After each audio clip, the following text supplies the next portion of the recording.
ലൈലത്തുൽ ഖദർ കഴിഞ്ഞാൽ ഏറ്റവും വലിയ ശ്രേഷ്ഠതയും മഹത്വവും കൽപ്പിക്കപ്പെടുന്ന രാവാണ് റജബ് 27 മിഅ്റാജ് രാവ്. നബി ചരിത്രത്തിലെ അവിസ്മരണീയമായ ചരിത്രം ഉൾക്കൊള്ളുന്ന വിശുദ്ധമായ രാവ്. ലഖദ് റഅ മിൻ ആയാതിഹിൽ കുബ്റ, ബൃഹത്തായ ഒത്തിരി ദൃഷ്ടാന്തങ്ങളെ നബി തിരുമേനി ദർശിച്ച നിമിഷം.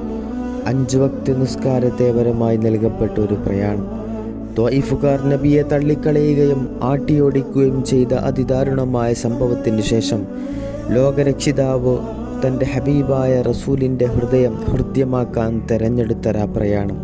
ബൈത്തുൽ മഅമൂറും സിദ്റത്തുൽ മുൻതഹയും കടന്ന് സ്വർഗവും നരകവുമെല്ലാം നേരിൽ ദർശിച്ച ഒരു വിശുദ്ധമായ രാവ്. നിസ്കാരം കൊണ്ടും സ്വതക കൊണ്ടും തിലാവത്ത് കൊണ്ടും ഈ രാവിനെ നമുക്ക് ധന്യമാക്കാം. റജബിലെ പ്രത്യേകമായ നോമ്പുകളെ നമുക്ക് നോറ്റുവിട്ടാം.